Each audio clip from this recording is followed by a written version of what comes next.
AP అసెంబ్లీలో రేపేం జరగబోతోంది? రోజా సభకి హాజరవుతారా లేదా? హాజరైతే ప్రివిలేజ్ కమిటీ నివేదికపై ఆమె రియాక్షన్ ఎలా ఉంటుంది? ఇంతకీ ఎమ్మెల్యే అనితకి రోజా క్షమాపణ చెప్తారా? చెప్పకపోతే ఆమెపై మరో ఏడాది సస్పెన్షన్ వేటు తప్పదా? స్పీకర్ ఎలాంటి నిర్ణయం తీసుకుంటారన్నదే ఇప్పుడు ఆసక్తిని రేపుతోంది. ఇంకా ఉత్కంఠ కొనసాగుతూనే ఉంది. గత గురువారం ఆమె సభకు రాకపోవడంతో ఈ అంశం సోమవారానికి వాయిదా పడింది. దీంతో సోమవారం సభలో ఎలాంటి పరిణామాలు ఉంటాయోనన్న ఆందోళనలో ఉంది ప్రతిపక్ష వైసీపీ ఎమ్మెల్యే రోజాపై తెలుగుదేశం ఎమ్మెల్యే అనిత ఇచ్చిన ఫిర్యాదుకు సంబంధించిన విచారణ నివేదికను ఏపీ సభా హక్కుల కమిటీ గత గురువారమే అసెంబ్లీకి సమర్పించింది. గొల్లపల్లి సూర్యారావు చైర్మన్ గా ఉన్న సభా హక్కుల కమిటీ అనిత ఫిర్యాదుపై విచారణ జరిపింది.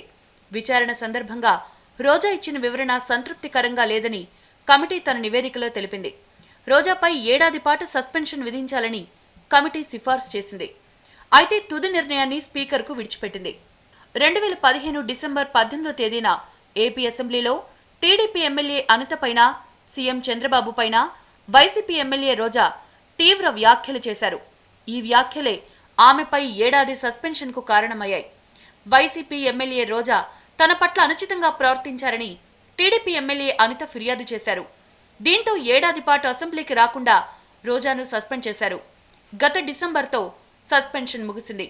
అయితే రోజా వివరణతో సంతృప్తి చెందని ప్రివిలేజ్ కమిటీ మరో ఏడాది సస్పెన్షన్ పొడిగించాలని సిఫార్సు చేయడం ప్రాధాన్యత సంతరించుకుంది. మరోవైపు గత గురువారం రోజా సభకు రాలేదు. ఆరోగ్యం బాగోలేకపోవడం వల్లే సభకు రావడం లేదని రోజా లేఖ రాశారు. దీంతో సోమవారమైనా ఆమె సభకొస్తారా? వస్తే అనితకు క్షమాపణ చెప్తారా లేదా అన్నది ఉత్కంఠ రేపుతోంది. ఒకవేళ రోజా క్షమాపణ చెప్పకపోతే మరో ఏడాది సస్పెన్షన్ వేటు తప్పదని తెలుస్తోంది. ఇదే జరిగితే ప్రతిపక్షం రియాక్షన్ ఎలా ఉంటుందనేది కూడా ఆసక్తి రేపుతోంది.